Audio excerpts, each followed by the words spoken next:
Salam, hər vaxtınız xeyir olsun. Əziz şagirdlər, abituriyentlər, qısacası bu videonu izləyən hər bir kəs.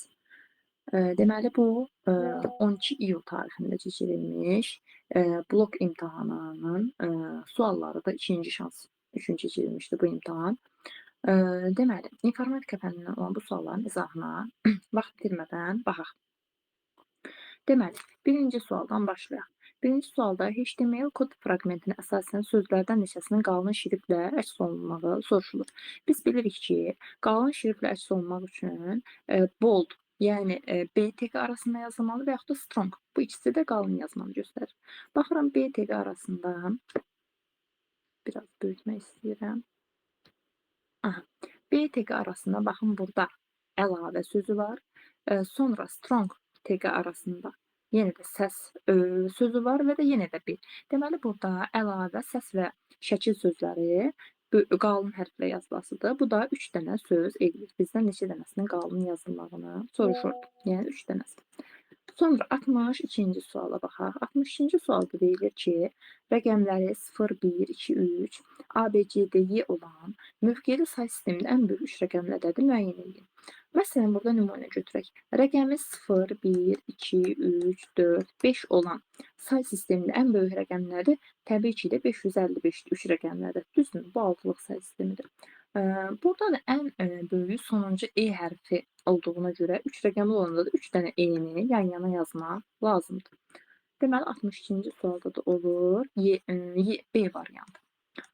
63-cü suala baxaq. 63-cü sualda deyilir ki, Python dilində yazılmış proqramın nəticəsini müəyyən edin. Deməli, burada for dövrü var. Formumuz 20-dən başlayır, 120-də dayanır. Burada bir dənə if şərti var. If şərtini ödəyən n-lərin sayını tapaq. Deməli, n 25-dən böyük bərabərdir, 95-dən kiçik bərabərdir və də tək ədəd olmalıdır. İndi baxaq. 25 ilə 95 arasındakı tək ədədləri tapsam belə deyərəm. 95 minus 25 böl 2 üstəgəl 1. Tək ədədlər 2 addımdan bir gedir ona görə. 95-dən 25 çıxıram 70, 2-yə böləndə 35, 35-in üzərinə 1 gəldikdə eləyir 36. Deməli, 36 dənə tək ədəd var. Bu 36 dənə tək ədəddən bizə burada lazımdır nə? 3-ə bölünəndə tam hissəsi 10 olsun və ya 5-ə bölünəndə tam hissəsi 10 olsun. 3-ə bölünəndə tam hissəsi 10 olan ədədlər, deməli 30-dur, 31-dir, 32-dir. Və ya, yəni or, 5-ə bölünəndə tam hissəsi 15 olanlarda 75-dir, 76-dır, 77-dir, 78-dir, 79-dur. Məlum məsələdir ki, bu ədədlər baxın 25 ilə 95 aralığına düşür hər biri. Amma tək olması üçün biz burada 31-i, 75-i, 77-ni, 79-u götürə bildik. Deməli, baxın bu hissədə i 4 vahid artır. 1, 2, 1, 2, 3, 4. Bu orada oru yumrulamışam, o sözdür. Deməli, n-in buradakı 36 dənə qiymətindən 4 dənəsi bizim şərtimizi ödədi. İndi gəlirik else hissəsinə.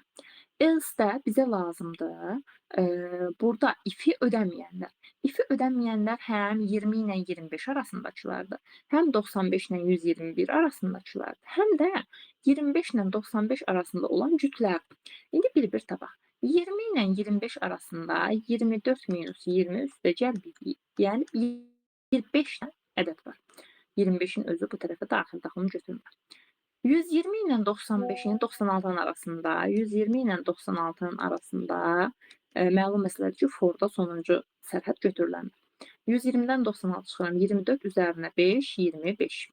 Və nəhayət, burada baxın, 25 ilə 95 arasında 36 dənə tək ədəd var idi. Buradakı küt ədədlər nə qədərdir? O da olacaq, deməli, 95 ilə 25-in arasında 71 dənə ədəd var. 71-dən də 36-dan çıxanda qalır 35 dənə də cüt ədəd. Bunu biz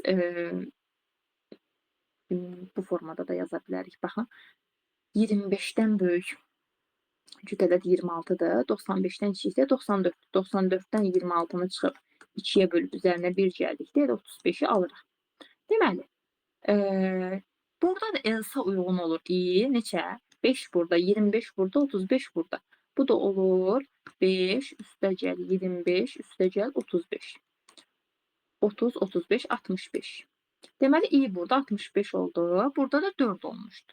və nəhayət nəticədə i olacaq 69, 65 ilə 4-ün cəmi. Ah, daha sonra 64-cü sual. K-nın klaviaturadan daxil edilə biləcək hansı ən böyük tam qiymətində Python dilində yazılmış proqram 9 ədədini çapa verir? Aha, bu sualda deməli söhbət nədən gedir? Deməli, baxaq.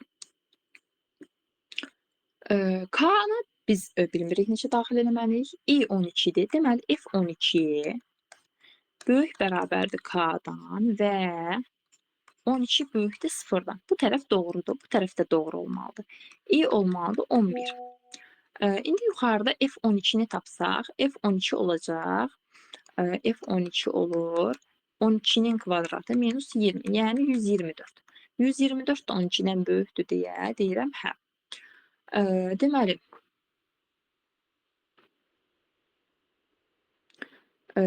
bizdə 9 ədədini, hə, burada i9-dur. i9-dursa, buradan belə çıxır ki, bu dövr 3 dəfə gedir də, düzdür? 3 dövr var burada. Axı i əvvəl 12 idi, sonra 9 olursa 3 dövr var. İndi baxaq. Deməli, burada 124 olur. 124 K-dan böyükdürmü? Hə deməliyik buna ki, o birisi 11-ə keçək. F11 olanda F11 olacaq 11-in kvadratı minus 20. Yəni 121 minus 20 olur 101. 101 böyükdürmü K-dan? Yenə də hə deməliyik ki, F10-a keçə bilək. F10-da da 100 minus 20, bu da olur 80. 80 böyük bərabərdirmi K-dan? 80 böyük bərabərdirmi K-dan? Buna da hə deməliyik ki, i9 olsun. i9 olduqdan sonra deməli gəlirik bura f9-u hesablamağa. f9 da olur 81 minus 20, 60. Sonra 60 böyük bərabərdirmi K-dan? Yəni K bilmirəm də necə. Mən buna yox deməliyəm. Niyə? Çünki mən buna hə desəm i8 olur. Amma bizdə deyir i9 olsun. Deməli i-ni 9 kimi çapa verən ən böyük K-nın qiyməti 80-ın özü olur. Çünki orada 80 böyük bərabərdirmi 80? Dedikdə biz ona nə deyirik? Hə deyirik. Düzdürmü? Və i orada 9 olur. 9-u da elə çap edir. 80 böyük bərabərdirmi? 79 da ola bilər, 71 də ola bilər. Amma ən böyüyü 80-ın özüdür. Yəni 81 artıq olmayacağına görə 80-ın özünü götürürük. Sonra 65-ci sual. Python dilində yazılmış proqramın icrası zamanı klaviaturadan əvvəlcə 8, sonra 11 ədədləri daxil edilir. Deməli, əvvəl 8, sonra 11. Deməli, bura 8, bura 11. Bizdən buranı soruşur. Diqqətlə yazaq. Deməli, n nədir? 11. 11 böyükdürmü 6-dan? n-2 deyirəm, hə. M bərabər olur m plus n-ə, yəni 19-a. M oldu 19. Sonra ikinci ifə keçdim. İkinci ifdə m, yəni m artıq neçə oldu? 19 oldu. 19 bərabərdirmi 11 plus 2-yə 13-ə? Deyirəm, yox. Bu ifə yox dedimsə, bu ifə hə dediyimə görə bu elifə baxmıram. Bu else də baxmıram. Gəlirəm bura. N bərabərdir n plus m. N'im 11-dir. M də 19-dur. Yəni 11 üstəgəl 19 olur 30-a.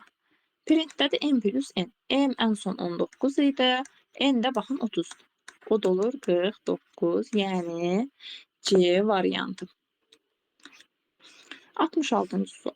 Hər səhifəsində 41 simvol olan Unicode standartı ilə kodlaşdırılmış mətn faylı ötürmə sürəti 30 bit saniyə olan rabitə kanalı ilə 4 dəqiqəyə ötürülür. Mətn faylının səhifəsini müəyyən edin. Deməli, baxın burada biz bilirik ki, mətnin həcmi onun sürəti ilə zamanının hasilinə bərabərdir. Deməli, sürətimiz 30 bit böl saniyədir. Zamanımız da 4 dəqiqə, yəni 240 saniyədir. Bura saniyə olduğu üçün buranı saniyə ilə yazmalıyam ki, eyni zaman vahidi bir-birinin ixtisar getsin. 30 bit 240. Bunu da deməli vurub məsələn bayta da çevirə bilərəm ya da ki elə bayta çevirək. Deməli bunu 8-ə bölünür 30, yəni 900 bayt olur da, düzdür? 900 bayt.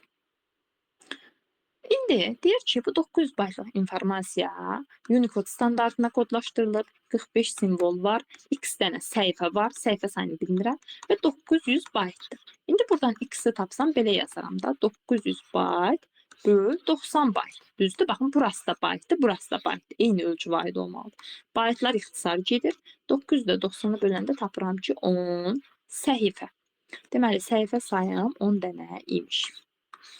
67-ci sualda deyir ki, elektron cədvəldə k vur x kubu üstəgəl b funksiyasının qiymətlərinin hesablanması üçün Y2 xanasına hansı düstur yazılmalıdır ki, həmin düsturu Y3, Y5 diapazonuna köçürdükdə x-in D2, D5 diapazonunda verilmiş qiymətlərinə görə y funksiyasına uyğun qiymətləri hesablanmış olsun. Deməli, kx kubu plus b. Buraya yazaq, unutmayaq. Kx kubu plus b. Deməli, baxıram ki, k-nın bir dənə qiyməti var. Deməli, bu k-nın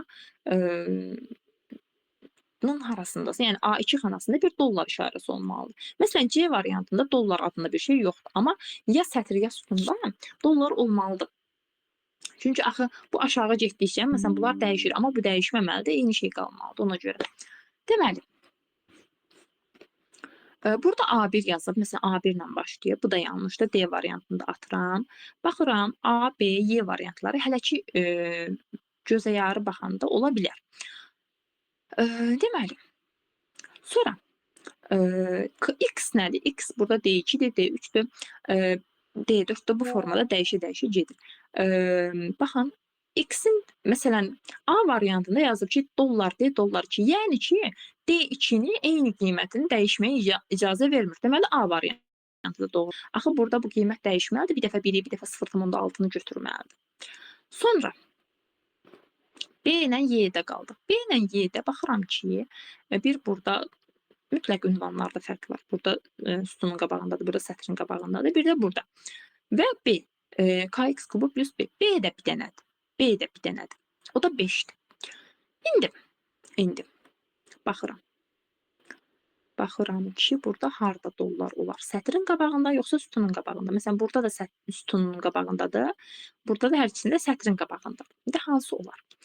Deməli, mən bunu, baxın burada, D2, D5 diapazonunda sürüşdürürəm da, düzdür? D2, D5 yox. Y3, Y5 olsun. Y3, Y5 xanasına. Y3, Y4, Y5. Nə dəyişdi? Sətirlər dəyişdi də, sütun olduğu kimi qaldı. Yəni, bu sütunun qabağında dollar işarəsi olsa da, olmasa da bu sütun onsuz ki, dəyişmir.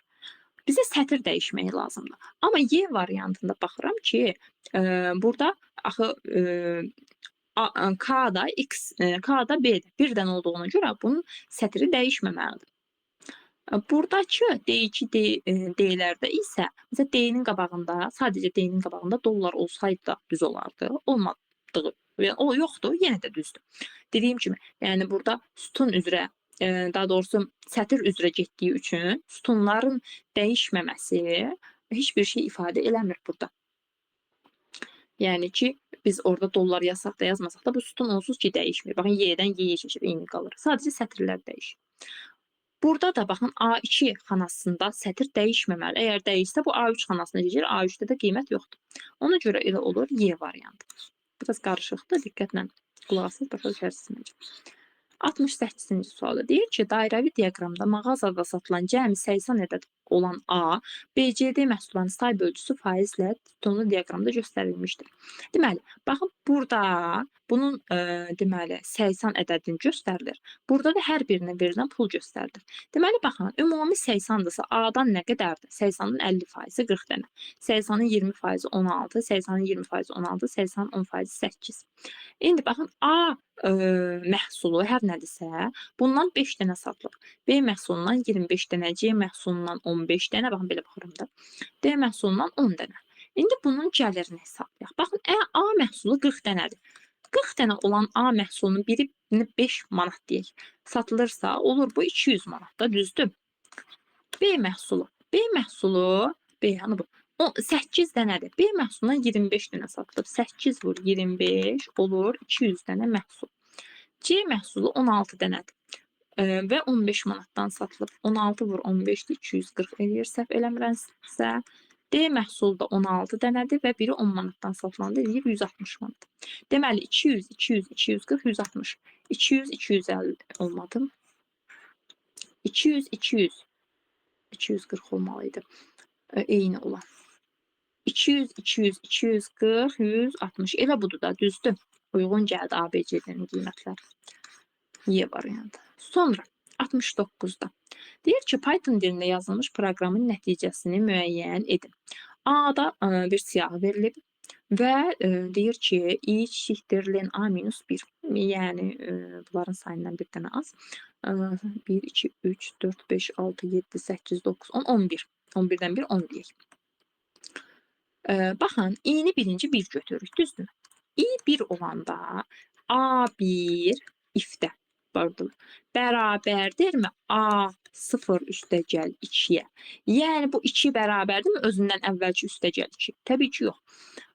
Ya da 3 bərabərdirmi özündən əvvəlki üstəgəl 2? Yəni 2-nin üstünə 2 gəldi, 3 eləmir. Deməli bu da yox. 5 bərabərdirmi 3 üstəgəl 2? Bəli. Deməli i bu 0, 1, 2, 3. i'nin 3 qiymətində bu ödəyir. Deməli A3 bərabər A2 üstəgəl 2. Deyirəm hə. Çünki 3-ün üstünə 2 gəldi, 5 edir. Baxın, bura hə dedim. Keçirəm ikinci ifə. İkinci ifdə deyir ki, AI, yəni i 3 artıq. A3 üstəgəl 2 bərabərdirmi A4-ə? Yəni 5-in üstünə 2 gələndə 7 eləyirmi? Bəli. Deməli, i'ni deyir, qiymətini cəmlə. S-də 0'dır. i'miz də burada 3'dür. 3'ü götürdük. İndi məncə məntiqi aydındır. Baxın, burada nədir? Ard-arda 2 addımdan getməlidir. 3, 5, 7 kimi. Məsələn, 5, 7, 8 belə deyil. 7, 8, 10 belə deyil. 8, 10, 12. Baxın, bu da elədir. Düzdür? 10'u tapanda 8 plus 2 bura ödənir. 12'ni də tapanda 10 plus 2, 12 değil mi? Deyəsik, hə. Deməli, bu artıq 3, 4, 5, 6. 6-cı indeksdə də bu proses baş verəsidir. Sonra bir də buradadır da, düzdür? Baxın, 13, 15, 17. Bu da ortadakı ədədə düşür də. 6, 7, 8, 9. 9-cu indeksdə də bu baş verəsidir. Bunlar da cəmləyəndə 18 eləyir i'nin qiyməti. Bunu dənə-dənə də yaza bilərsiniz. Vaxt itirmək istəmədim. 70-ci sualda deyir ki, şagird yaşıl, sarı, qara, mavi, ağ cildli kitabları səhifə sayının artması ardıcıllığı ilə şkafdakı rəfə düzmüşdür. Kitabların səhifələri verilib. Deməli, mavi cildli kitab, qara cildli kitabdan sol tərəfdədir. Deməli, mavi cildli kitab, qara cildli kitabdan sol tərəfdədir. Sol tərəfdə düzdür. Mavi, bu da qara olsun. Qara. Ağ cildli kitabdan sağdadır. Ağda bu tərəfdədir onda. Mavi. Sarı cildli kitab səhifə sayı bütün kitabların səhifə. Deməli, buradan poza bilərəm, görürsən, pozuldu. Deməli, baxın belə eləyək də. Birinci səhifələri düzək. 90, 120, 135, 150, 180. Deyir ki, sarı cildli kitabın səhifə sayı bütün kitabların səhifə sayının ədədi ortasıdır. Bunların ədədi ortası 135'dir. Deməli, bu sarıdır. Baxın, dedik ki, bu sarı kitab, düzdürmü? Qara kitabda, deməli, ya buradadır, ya buradadır. İndi hardadır bilmirik də. Bir 11 ki, qara buradadırsa, yaşıl buradadır. Qara buradadırsa, yaşıl buradadır. Yəni, məsafə baxımından. Sonra deyilir ki, burada nə deyir? Mavi kitab qaradan soldadır. Qaradan soldadırsa, deməli, qara ya buradadır, ya buradadır. Düzdürmü? Və mavidən sağda da ağ varsa, deməli ki, belə ola bilər də. Mavi, məsələn, bu tərəfə düşsə, yoxsa mavidən sağda ağ var. Qara bura düşsün, yaşıl bura düşsə, məsələn, bura ağ düşsə, burada mavi düşsə. Baxaq, olur da, düzdür.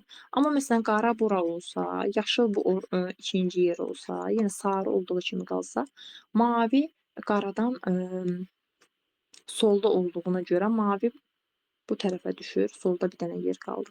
Ona görə də bu vəziyyət olmur. Vəziyyət bu şəkildə olur, sıralama. Ağ kitabda, deməli, soldan sağa, yəni bu tərəfə doğru baxanda ikinci kitabda elə. 4 bulanı burada. Sonra 71-ci sual. Deməli, 71-ci sual. Klaviaturadan A simvolu daxil edilərsə, Python dilində yazılmış proqramın nəticəsini müəyyən edin. Deməli, A sətir tipində G-dir. Sualda, baxın, sualda A simvolu, yəni sual da budur. Sətirdə, baxın belə. Sual bərabərdir A-ya, yəni sətirdə A bərabərdirmi sətirdə G-yə? Təbii ki də yox. Düzdürmü? Elif, yəni ifə yox dedimsə elifə baxa bilərəm. Sual, yəni sətirdə A bərabərdirmi sətirdə G-yə? Yenə də yox. Eyni şeydə. Yenə elif. Sual nə idi? A. Sətirdə A bərabərdirmi sətirdə A-ya? Deyirəm, hə. C-ni çap edirəm. Yəqin ki, B variantdır, çünki 2 ilə bir variant yoxdur. Bu birisi elif. A nə idi? A. A sətirdə G idi. G bərabərdirmi sətirdə A-ya? Deyirəm, yox. Else-də baxa bilərəm. Yəni buna yox demişəmsə, else-də və if çap olunmamalıdır. Çünki elifə yox deyəndə else baxmır. Düzdürmü? Elifə hə desəm mən else baxardım. Elif nədir? Else if. İfə mən hə deyəndə else baxıram ona görə. İfə yox dedimsə, elifin ifinə. Eyni məntiqdir da, elifin ifi ilə ifin məntiq. Ona görə burada yalnız B variantı doğru cavab olur. 72-ci sual. İkilik say sistemində verilmiş 224 rəqəmli ədəd 16-lıq say sistemində neçə rəqəmli ədədə bərabərdir? İkilik say sistemində biz bilirik ki, 16-lıq say sistemində bir simvol 4 bit yer tutur. Düzdür? Yəni 2 üstü 2 qədər. 2 üstü 24-ü də 2 üstü 2-yə bölsək, deməli 2 üstü 22 rəqəmli ədəd alarıq. 73-cü sualda Python dilində yazılmış proqramın nəticəsini müəyyən edin. Baxaq, bir siyahı verilib. Bu siyahıda i0'dır. Deməli, burada i0, 0 kiçikdir bunun sayından. Deməli, birinci i0'da 0-cı elementi, yəni 21-i götürürük. 21-i götürəndə, deməli, tr bərabərdir 21. 21-də count 1. Yəni 21 sətrində 1-i sayır. 1 dənə. 1 bərabərdirmi 1-ə? Deyirəm, hə. Deməli, 21-i toplayır. M bərabərdir 21. Üstə gəl. M-dən 0. Yəni 21-dən. Sonra keçirik 51-ə. 51-də də yenə 1 1-də nədir? Yəni 1-i sayır deyirik. 1-də nədir? Deyirik, hə. 51-i də toplayır. 110-da 1 1-də nədir? Deyirik, yox. Burada 2 dənə 1 var. Deməli, burada 110-u çıxmalıyıq. 11-də 1 neçə dənədir? 1-də nədir? Yox, 2 dənədir. 11-i də çıxmalıyıq. Sonra 14-də 1 1-də nədir? Bəli, 14-ü toplamalıyıq. 65-də 1 1-də nədir? Yox, onu da çıxmalıyıq. 1000-də 1 1-də nədir? Bəli, 1000-i də toplamalıyıq. Yəni deməli, ədədin rəqəmlərinin sayından bir rəqəmi bir dənədirsə toplayırıq. Bir dənə deyilsə, yəni yoxdursa və yaxud da birdən çoxdursa, o zaman çıxırıq. İndi bunu kalkulatorda hesablayaq. Deməli, 21 üstə gəl. 51 çıx 110 deməli minus 11 üstə gəl 14 minus 65 üstə gəl 1000. Bu da olur 900. Baxıram 900 cavabı burada var. Bəli. 74-cü sual. 1024 rəng çalarına malik raster təsvirinin informasiya həcmi 60 kilobaytdır. Bu qrafik təsvirlə müqayisədə enindəki piksel sayı 4 dəfə az, uzunluğundakı piksel sayı 16 dəfə çox olan 2048 rəng çalarına malik qrafik təsvirin həcmini hesablayın. Deməli, 1024 rəng çalarıdırsa i'miz 10 bitdir. Düzdürmü? Həcmi də 60 kilobaytdır. İndi bunun biz qrafik təsvirin həcmi A vur, B vur, i'dir. A vur B-sini tapaq. Bərabərdir 60 kilobayt bölünsün i, yəni 10 bit. İndi bunu da bitə çevirirəm. 60 vur 2 üstü 13 böl 10. O da olur 6 vur 2 üstü 13. Bu bunun piksellərinin sayı. Deyir ki, enindəki piksel 4 dəfə az, uzunluğundakı piksel 16 dəfə çox. Yəni ki, bu ümumi eni ilə uzunun hasildirsə, bunu 4-ə bölüb 16-ya vursam, elə 4 dəfə çox deməkdir da, düzdür? Bir şeyi 4-ə bölüb 16-ya vuranda, məsələn, 4-ə bölüb 16-ya vuranda elə 4-ə vurmaq kimi bir şeydir. Bu da olur 6 vur 2 üstü 15. 4 2 üstü 2-dir. 13-dən də qüvvətlər toplanır. 2 üstü 15. Bu bizim oldu pikselimiz. Deyir ki, indi bu piksellə 2048 rəqçalarına malik. Onda i olur 11 bit. Həcmi hesablayıram. 6 vur 2 üstü 15. Artıq yeni pikselim budur. i olur 11 bit. Böl 2 üstü 13 kilobayt bit. Burada qalır 2 üstü 2. 6 vur 4 vur 11. Deməli 2 üstü 2 4'dür. 6 vur 4 vur 11. 6 vur 4 24. 24'ü də 11'e vuranda olur 264 kilobayt. Yəni C variantı. 75-ci sualda deyir ki, deməli,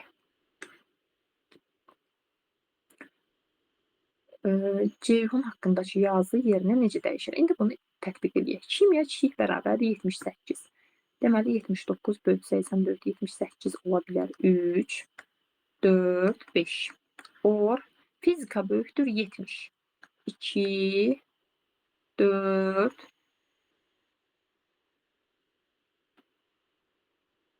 bu qədər. Mötərizədə. And tarix böyükdür 70. 1, 2, 3, 4. Buranı or eləyəndə nə olur? 2, 3, 4, 5. And 1, 2, 3, 4.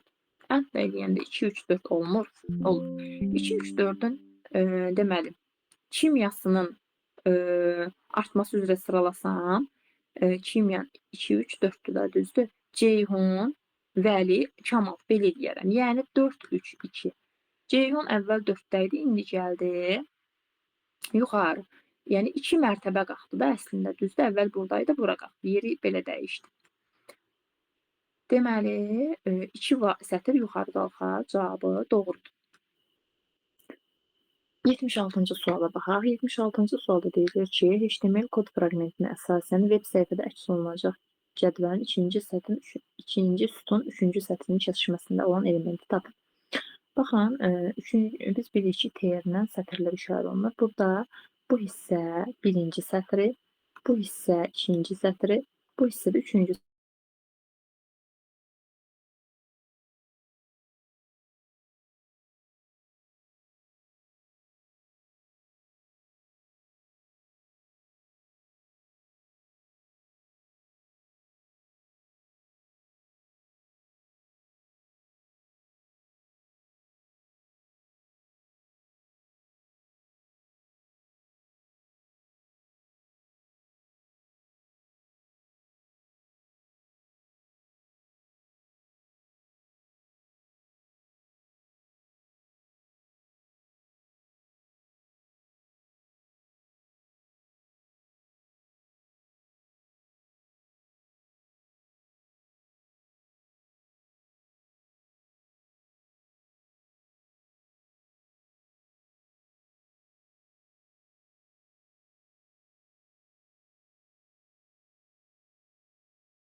Cüt səhifələrdəki məlumatı tapdıq. 400 kilobayt. Deməli, indi tək səhifəmizdə 257 dənədir. Bir səhifədə 2 kilobaytdırsa, bunu buna vuranda alır 7, 2, 14 bir yadda, 11 bir yadda, 514 kilobayt. Bunun üzərində 400 gələndə olur 914 kilobayt. Yəni C variantı. 78-ci suala baxaq. Deyilir ki, mətn prosesorunda hazırlanmış mətn abzası verilir. Bu abzas. Mətn abzası üzərindən əməliyyatlar apartdıqdan sonra nəticəni müəyyən edin. Kursor abzasın 3-cü sətrinə yerləşdirilir və Ctrl-J klavişləri kombinasiyası sıxılır. Sonuncu sətrin əvvəlindəki home sözü seçilərək, yəni bu, Ctrl-C sıxılır. Kursor 2-ci sətrin sonuna gətirilir və Ctrl-V basılır. Və burada home yazılır. Düzdür, performdan sonra. İndi 4-cü sətirdə seçilərək backspace. Deməli 4-də yoxdur. Deməli 4 yoxdursa C variantı səhvdir. Bu da 4-cü sətr olduğu kimi durur. Və performdan sonra home yazılmalıdır. Performdan sonra home burada var, burada var. Burada yoxdur. D-ni də sildim. Burada da yoxdur. Y-ni də sildim. Qaldım A və B variantları arasında. Burada yəqin ki, kursor abzasının 3-cü sətrinə yerləşdirilir. Ctrl-J basılır. 3-cü sətrə baxsam, deməli, Ctrl-J, baxın, əslində burada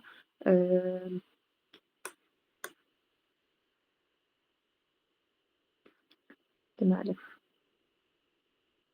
B variantı uyğundur. Düzdür, Ctrl-J-ni basdıqda B variantındakı vəziyyətə düşür. Daha sonra 79-cu suala baxaq. Deyilir ki, algoritmin icrası zamanı 7 dəfə dim, 6 dəfə mid çıxışa verilir. A və B dəyişənlərinin girişə verilə biləcək ən böyük natural qiymətlərin cəmini tapın. Baxıram ki, burada ən böyük qiymət deyəndə biz məsələn 7 dəfə dim girişə verilirsə, deməli burada 6-cı və 7-ci qiymətlərə baxmalıyıq. Deməli, A bilmirəm neçədir. 6-cı dövrdə A kiçikdir. Deməli, normalda burada 52-dir də, düzdür? 6-cı dövrdə, bu 6-cı dövr deyil bu arada, bu ümumi bir yazılış. 6-cı dövrdə olur A plus 6 vur 4, yəni 24 kiçikdir 52-dən. A da kiçikdir 28-dən. 7-ci dövrdə isə A üstəgəl 28 böyük bərabərdir 52-dən. Çünki 7-ci dövrdə axı biz yox deyirik, ona görə. A da böyük bərabərdir 24-dən. Deməli, A-nın ən böyük qiyməti 24 ilə 28 arasında olur 27. İndi B-nin qiymətlərini seçək. B-də mid 6 dəfə dövrə verilir. Deməli, 5 və 6-cı dövrlərə baxırıq. 5-ci dövrə hə deyəsik, 6-cı dövrə yox. 5-ci dövrdə olur yenə də B, aşağıya baxıram. B böyük bərabərdir 17 vur n-dən. B deməli,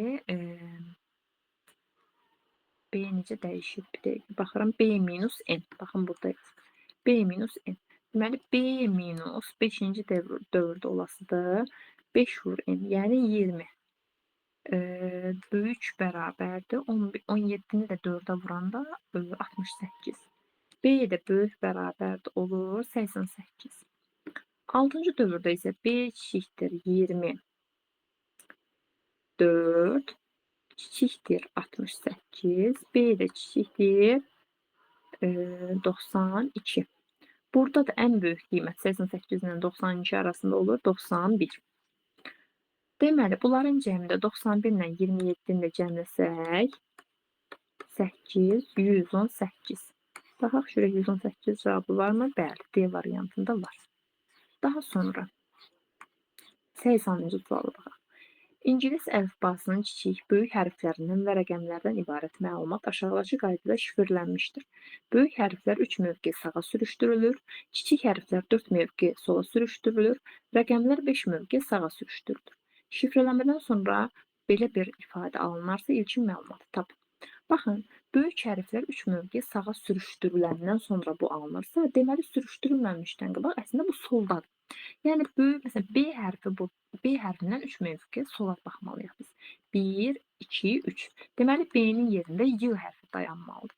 Y ilə başlayan bir neçə dənə variant var. Rəqəm 5 mövqe sağa sürüşdürülür. Yenə də nəticəni almaq üçün 5 mövqe sağa sürüşdürülürsə, deməli, əslində 5 əvvəlkini tapmaq üçün 5 mövqeyə sola sürüşdürməliyik. 6-dan da 5 mövqeyə sola gələndə 1, 2, 3, 4, 5. 1. Y, 1.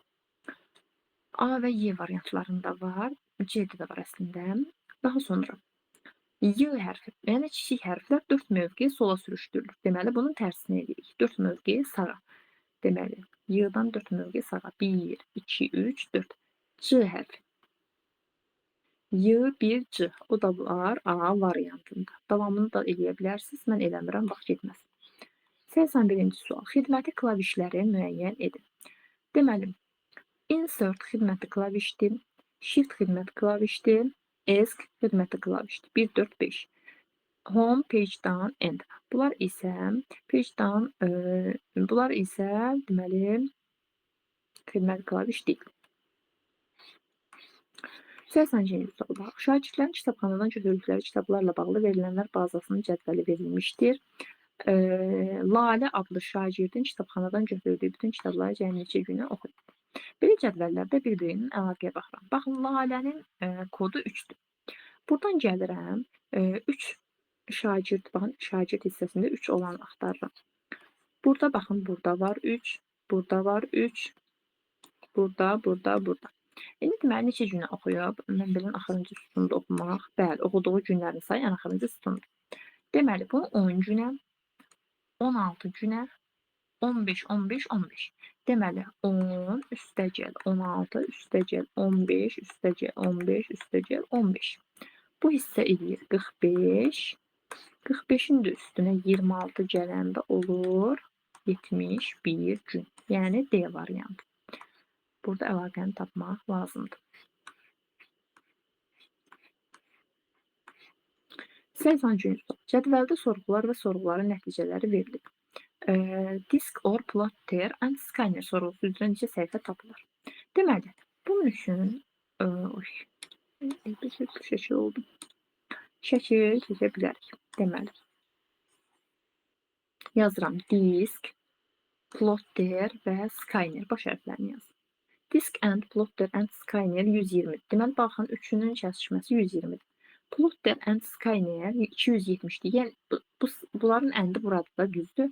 Bu 270-dirsə, deməli, bura 150 olur. Disk and scanner da burada. O da 210-dursa, bura qalır 90. Bizə deyir disk or plotter. Disk or plotter, baxın, buradır, ümumi. And scanner. And scanner deyəndə də elə baxın, buradakı ləçək kimi yeri götürür. Yəni, bu əslində 90 üstəgəl 120 üstəgəl 150-ni bizdən soruşur. Bu da 210, 360 edir. 360 cavabı yoxdur ama. Yəni, açıq sualdır. Sonra 84-cü sualdır. Deyilir ki, algoritm 7 dəfə icra olunur. Hər bir icra zamanı x dəyişəni üçün uyğun olaraq bu ədədlərdən biri daxil edilirsə, cəmi neçədir və 1 çıxışa verilir. Deməli, x, məsələn, 12-ni daxil elədim. 12 böyükdürmü 0-dan? Deyirəm, hə. 12-dən necə çıxır? 10. 10 böyükdürmü 0-dan? Hə. 8. 8 böyükdürmü 0-dan? Hə. 6. 6 böyükdürmü 0-dan? Hə. 4. 4 böyükdürmü 0-dan? Hə. 2.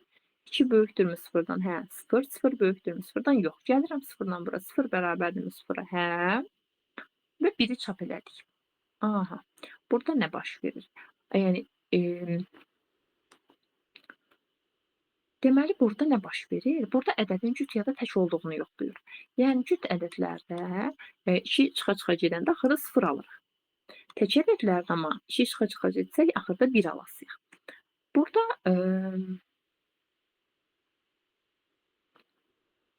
daha doğrusu mənfi 1 alasıyıq. Çünki 1 böyükdürmü 0-dan deyəsiyik. Mənfi 1-dən gələsiyik bura. Deməli, əgər nəticə 0-dırsa, deməli, cüt ədədlər soruşur da bizdən. 12 cütdür, 36 cütdür, 48 cütdür. Bu qədər. Deməli, burada 3 dənə 1 çap olmaz. Çünki 3 dənə cüt ədəd var. Bunları bir-bir hamısını da qoyub yoxlamaq olar. 85-ci sual. Python dilində yazılmış proqramın icrası nəticəsində 16 ədədinin çap edilməsi üçün M dəyişəninin klaviaturadan daxil edilə biləcək ən böyük və ən kiçik qiymətlərinin fərqini tapın. Deməli, 16-nı çap etməliyik. N-imiz 1-dir. Biz burada dövr sayını tapsaq, 1 vur 2 üstü k bərabərdir 16. K olur 4. Yəni, dövr sayımız 4-dür. İndi ən böyük, ən kiçik qiymətdə bilirik ki, 4-cü və 3-cü dövrlərə baxmalıyam. 3-cü dövrdə bu olasıdır M-36 böyükdür 55-dən. 4-cü dövrdə olasıdır M-48 kiçik bərabərdir 55-dən. Burada olur M böyükdür 91-dən. Burada olur M kiçik bərabərdir 103-dən. Deməli, ən böyük qiymətimiz olur 103, ən kiçik qiymətimiz də olur 92. Bunların fərqini soruşur. 103-dən də 92-ni çıxdıqda qalır ki, 11. Deməli, cavabımız olur 11. 86-cı suala baxaq. Deyilir ki, şəkildə A, B, C, D, E, F, G, H, I şəhərlərini birləşdirən yolların sxemi verilir. Hər bir yolla yalnız oxla göstərilmiş istiqamətdə hərəkət etmək olar. A şəhərindən I şəhərinə, D şəhərindən keçməklə neçə müxtəlif yolla getmək olar. Yəni, D-dən mütləq keçməliyik.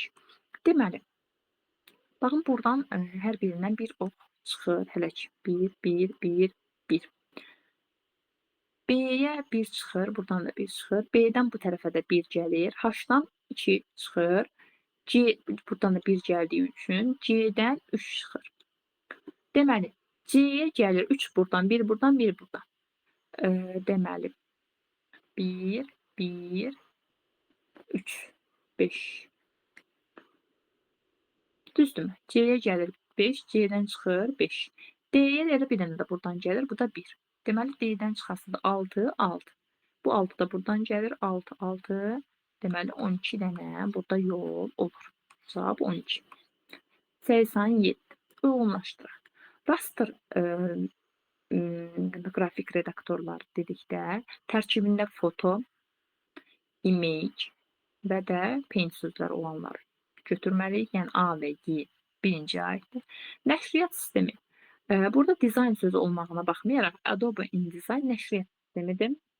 Bir də Scribus, yəni D variantı. Verilənlər bazası da yalnızca Yukondur. 1-ə A-yı, 2-yə B-dir, 3-ə isə C. Keçdik ətraflı yazılarımıza. 88-də deyilir ki, daxil edilmiş A və B natural ədədləri üçün A B-dən böyük bərabərdir. Əgər A ədədi B ədədinin natural dərəcədən qüvvəti olarsa, neçənci dərəcədən qüvvəti olduğunu, əks halda isə qüvvəti deyil ifadəsini çıxışa verən alqoritm sxemini qurun. Bunu biz burada təsəvvür edə bilərik. Məsələn, A fərz edək 16-dır, B-də 2-dir. Bilirik ki, 16 2-nin qüvvətidir. Düzdür? İlk öncə algoritmimizi yazaq. Başlanğıc. Daha sonra A-nı, B-ni daxil edirəm. Və burada hər dəfə neçənci dərəcədən qüvvəti olduğunu saymaq üçün, prosesi saymaq üçün bir dənə i dəyişəni olmalıdır. i-ni biz 1 daxil edək. Bəlkə vəziyyətə görə 0 da eləmək olar. Deməli, daha sonra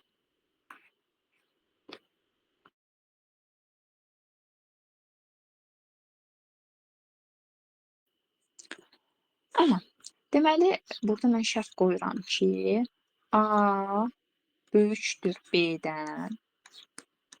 Hə, yox. A B-dən böyükdürsə,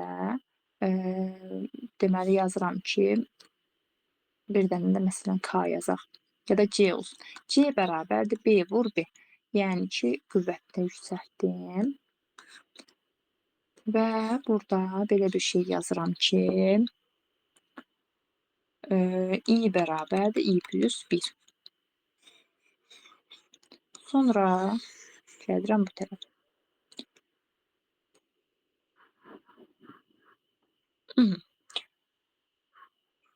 Sonra burada şərt ödənmədikdə isə yeni bir şərt daxil edirik.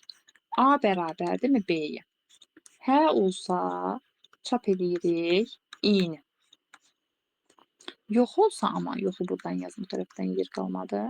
Çap edirik ki, qüvvəti deyil bu ifadənin. Belə. i də burada bunu sayır. Deməli, bu formada olacaq bizim algoritmimiz. Biz bunu təbii ki, başqa formalarda da qura bilərik. Yəni, nisbətən biraz formasını dəyişib, amma bu da yəni doğru bir həldir. Sonra 89-da klaviaturadan daxil edilmiş n sayda natural ədəddən bütün rəqəmləri tək olanları. Məsələn, 135-dən hamısı təkdir.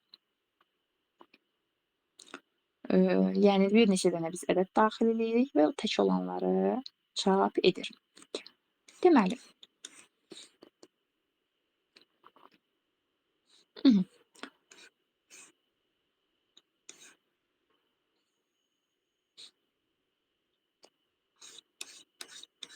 biz burada nə edə bilərik? Müxtəlif formalarda yaza bilərik. N sayda ədəd. Birinci n-i daxil edək. Int inputla n-i daxil etdim. Daha sonra bir dənə k dəyişəni daxil etmək istəyirəm və for dövrü ilə for i in range n.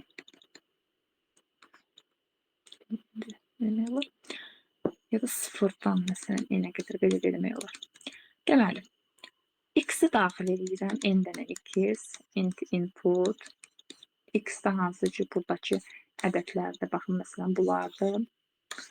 Sırayla daxil edəcəyik, n məsələn 5 olanda 5 dənə ədəd. Daha sonra bir dənə də for daxil edirəm. For i in range 0-dan len x-ə. Yəni, bu daxil edilən x-in elementlərinin sayına görə və əgər int x 0, 0 yox, daha doğrusu x 0-dan gəldi. X i, yəni i-ni bir dəfə 0 qiymətini bir dəfə 1 qiymətini götürdüyü üçün hamısını götürəsidir. X i-ni 2-yə böləndə qalıq 1-dirsə, ya da 0-dan fərqlidirsə,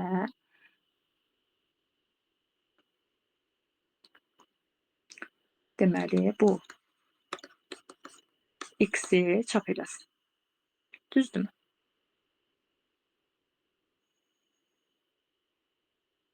Yox, bir dəqiqə. Burada biz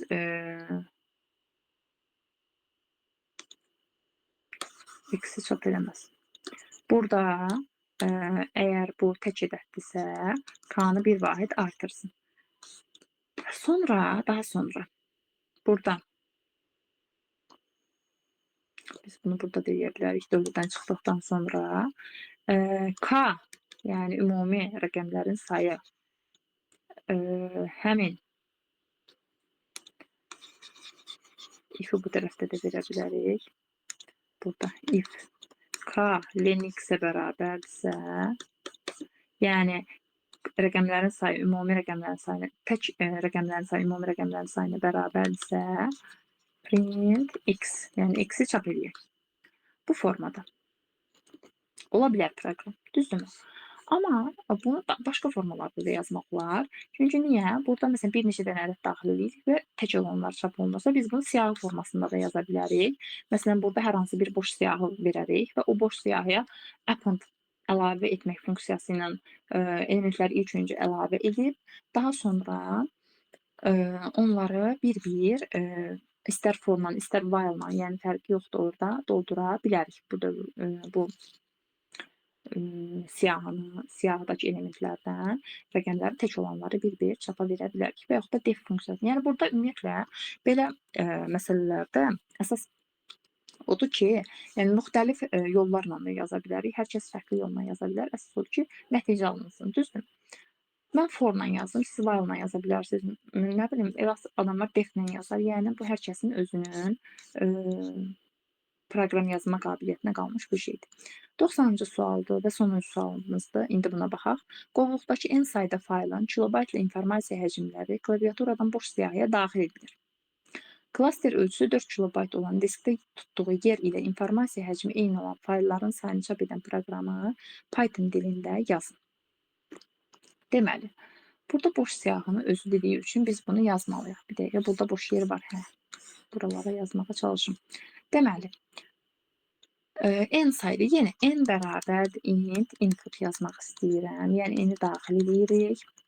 Və bir dənə də boş siyahı. Məsələn, A siyahısı boşdur. Klaster ölçüsü 4 kilobayt olan diskdə tutduğu yer ilə indi bura n dənə deməli elementlər daxil olmalıdır. Deməli, mən yazıram ki, while-la da yazmaq olar, for-la da yazmaq olar. For-la yazmaq istəyirəm. For i in range. Yenə də 0-dan n-ə.